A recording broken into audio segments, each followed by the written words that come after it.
How's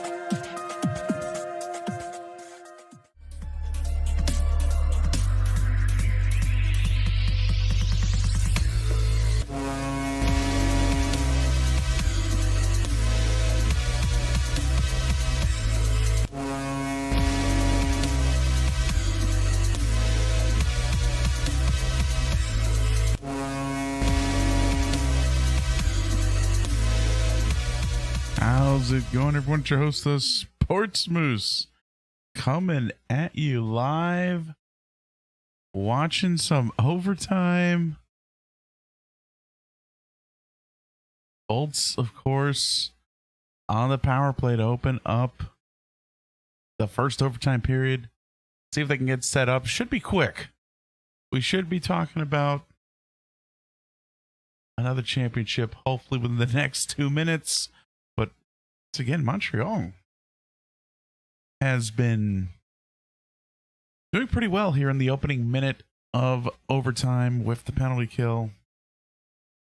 Not sure why we don't have video. It kind of kills the purpose of a game watch. So not sure what's going on. I might have to kill the stream and come back. Way Lightning getting it set up.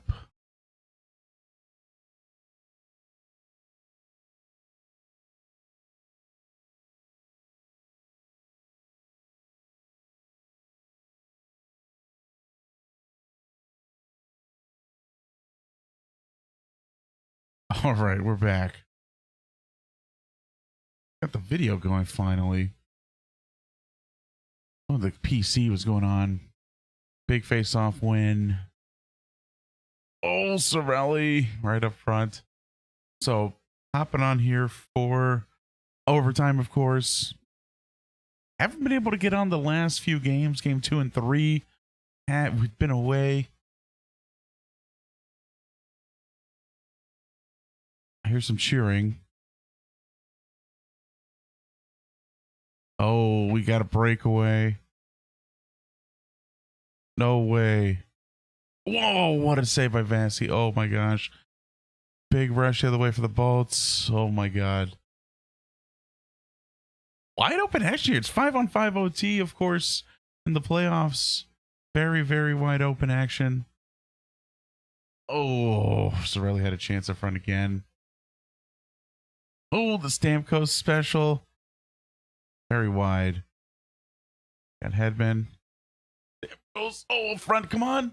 Oh, what a save by Price. Big save, 30 seconds left. Hope you're having a great evening. Been away from the action, though, for a couple of days. A little bit of a RV road trip. We're excited to get out all the way up to Nebraska and Iowa for our buddy's wedding.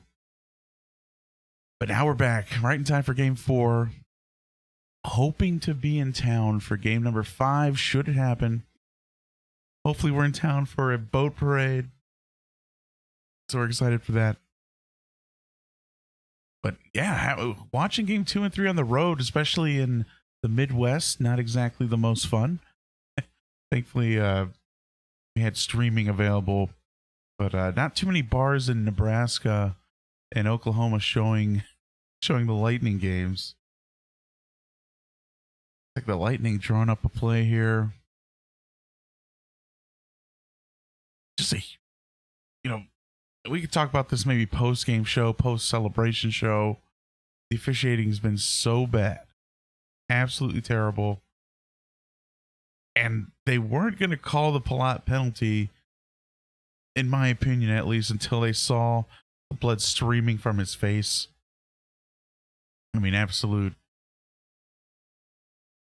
I think the play that comes to mind is like, I think second period, Braden Point literally being held against the boards, giving Shea Weber a chance to come in, almost clobber him. Thankfully, he fell down. There's a potential trip that maybe didn't get called. Oh, and that should do it for the power play. That's a momentum shifter there. That is maybe the intermission Yeah, it's kind of jinxing us here a little bit. I mean, well played by Montreal. This was huge. Bolts were on the cusp. Montreal kills it off.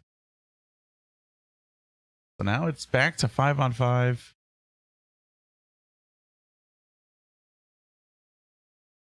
And now it's going to be, let's see what happens, basically. Of course, Lightning was looking this up because if you remember last year during our run to the playoffs, I felt like we were the overtime kings. We won our share of overtime games last year. Only 3 games this year, and we've lost all 3. I think it was 1 against each team. Florida, Carolina, and the Islanders, losing all 3 games in OT. Let's see if we can change that around here. Third line is out. They've had a good game. I feel like the third and fourth line have been on another level. And what just happened? What the oh my gosh. Wow. And Montreal scores. That is incredible. Absolutely incredible. Josh Anderson. I mean, monster game. Like, you can't hate. I'm a little speechless because of the 3-minute power play in overtime. I'm curious to see the official number of shots we had. Montreal came out and killed it. I mean, they did what they had to do. Bolts go 0-4 in OT. We can't get to OT anymore. I want to see the replay here. Definitely a big jinx from NBC, saying that it was going to be short and we'd be talking about Lightning celebration. Thanks for the jinx, NBC. Good riddance. I got Ruda flat-footed, but did well. Oh man! I mean, that's an amazing. I mean, it's just an amazing effort. Ruda did what he had to do. Kind of an unfortunate bounce. I don't even know if it got on net. I think it was kind of skittered away. Yeah, that's huge. I mean, you kind of saw that happening after the killing of the third power play, coming into overtime. Huge momentum shift. We called it. Canada rejoices. Canada lives to see one more game. Of course, game number 5, Wednesday in Tampa. And I should be at least in town.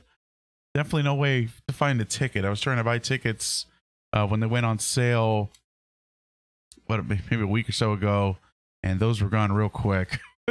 I think cheapest I saw now, third level, like $800. That's that's tough to swallow. So I'm not sure if I'll make it in the building, but we'll try to be in the area. Hopefully have a game 5 victory for the Bolts. Good to see everyone out there. If you're watching on my personal page, make sure to follow us on the Sports Moose, because I can't see the comments coming through for whatever reason. If you're following my personal page, you can always follow us on Twitch. Those chats come through, and on YouTube as well. If you're on YouTube, feel free to chat away. And if you're on Facebook, make sure you like the Sports Moose. Just give us a follow at the Sports Moose, and you can interact with us via comments. For some reason, my personal comments don't come through on the platform I'm using. Still feeling confident. I mean, I like the way we opened up the game. All right, first 10 minutes, absolute domination. First period after, really shot advantage. I think it was like 12-5. And honestly, it was like 12-3 at some point. I think the Canadians had some pressure early on.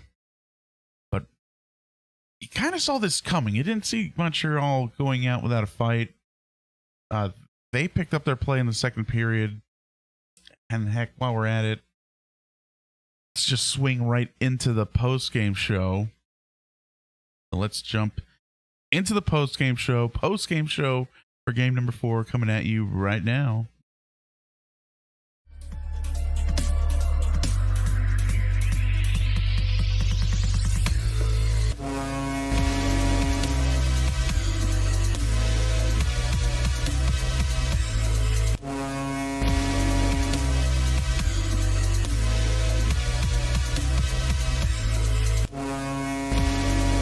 Thanks so much for joining us post tough Lightning loss.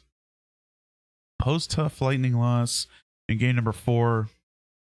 Good thing we have a little bit of a cushion, right? Bolts returning back for game number 5, hopefully, coming up 2 days. I agree. In the chat, 4-minute power play, can't put it away. Montreal, I think, put everything on the line. We had to get it done. I mean, I think what happened with Montreal scoring the goal is exactly what needed to happen once they killed that penalty. I mean, you could say they almost kind of deserved that goal. Great effort again, Josh Anderson, 2 goals for the Habs. The game they had to have, obviously. Did the Lightning probably deserve that game a little bit more? Yes. But looking at it from situational play, I think Montreal making fewer overall mistakes. Lightning hitting 3 posts. 3 posts. I think one in each period. Just kind of tough. That's really tough. Puck luck not in our favor today, but that's okay. Got 3 more games to close it out. Fully confident in a Vasi shutout. Vasi shutout. You know how we do to close them out. Game number 5, maybe a nice little 2-0 victory. Take that once again. So let's talk stats a little bit, like we usually do for these. Top over to our screen. There we go. All right. Of course, one of the big stories is second period face-offs. I remember broadcast talking about, like, Canadians had won, it was like 9-2 or 9 out of 11. The Canadians winning in the second period. Overall, 52-48. I think going to be fine. Again, the Lightning carrying most of the play in terms of shots on goal. I'd venture to say their overall chances were probably a little bit higher as well. But this is going to hurt you here. 0 for 5 on the power play. I mean, especially when that's your strength, that's how you punish teams. That's how you've punished teams all playoff long. 0 for 5, that's tough. And again, credit to the Canadians for getting the job done here, because this more often than not is 1 for 5. And honestly, the Lightning's power play has been about 35 to 40% in the playoffs. This is usually 2 for 5 on most nights. So again, Carey Price making some key stops, and really Canadians defense clamping down where they needed to be. We'll look a little bit more closely at high danger scoring chances in a moment. But again, right up there, 19 block shots for the Canadians. A little bit of a messy game here too. Lots of giveaways, a little bit of back and forth action, especially third period, and saw a little bit of that in overtime as well with the back and forth action. Matthew Joseph, one of my near and dear players, good to see him get it on the action. Had the key assist as well with Pat Maroon's tying goal. This goal, the Romanoff goal for me was kind of the odd one, right? The one that gave Montreal that 2-1 lead. Kind of a weird seeing eye shot from like the blue line. It wasn't particularly a blast or anything. It just kind of was a strong wrist shot that, Vasilevsky screened, of course, finding its way in. I think both Anderson goals were pretty solid efforts, especially the overtime goal. And of course, huge effort by Goodrow in the second period to tie us up 1-1 heading to the third. But overall, really nothing surprising, though. Victor on the ice for almost 30 minutes out of the 65 that were played today. And kind of not the greatest game from Vasi. 857 save percentage. Yeah, about 64 minutes played today. Again, courtesy of our friends at Natural Stat Trick. Let's see what we have. Uh, jump over to all situations. Oh, this is really interesting. Showing heavy game flow here for the Lightning in all situations. I'm curious if it's switched at all. Really, 5-on-5 in all situations. Yeah, really, Lightning carrying both the Corsi and the Fenwick statistics. Shots on goal 34-21. Scoring chances 16-7 on the high danger, and the Lightning 26-19. I mean, expected goals for the Lightning once again to the Canadians 1.6. So again, really suggests that Vasi had an okay game. I think he made some saves that he had to make, of course, but I think a few, especially the second goal, probably should have had the second goal. Third goal isn't necessary. Third goal, a little bit of a bad fortuitous bounce. Probably should have made a little bit better of an effort to either deflect that away, poke check, something. Of course, let's look at this. All statistics. I mean, this was heavy Lightning, and even heading into overtime, I mean, this was very surprising here to get that goal here. You kind of saw the Lightning carrying the first 15 minutes of the first period, right?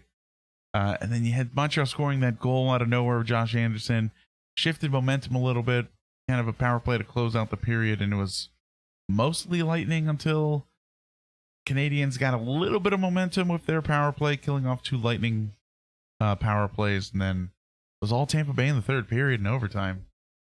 Just really a shame. Again, Lightning attempts doing okay getting here in the middle, but again, kind of like we saw in the Islanders series, kind of keeping us out on the periphery.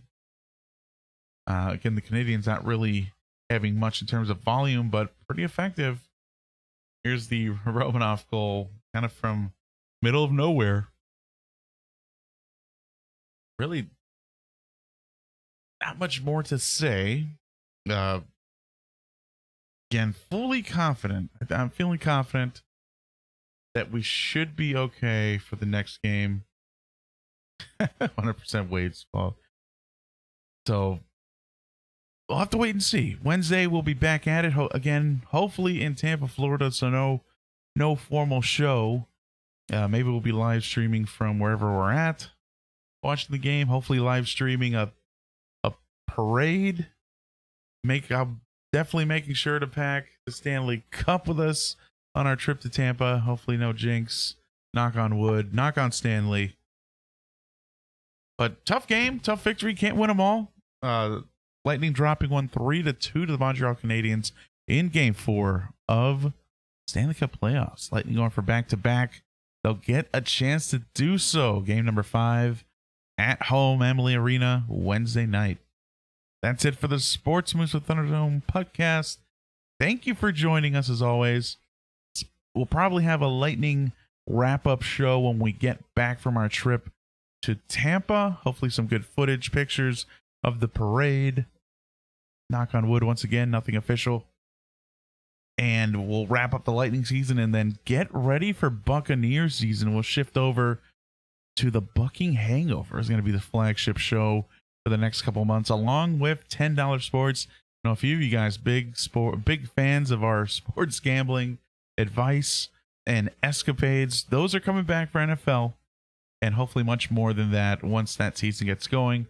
Now that COVID has impacting sports, we'll be back at it. Against your host, Sports Moose, with the Sports Moose Show and Thunderdome Podcast. We'll see you next time here on YouTube, Facebook, and Twitch, wherever you watch us. Take care.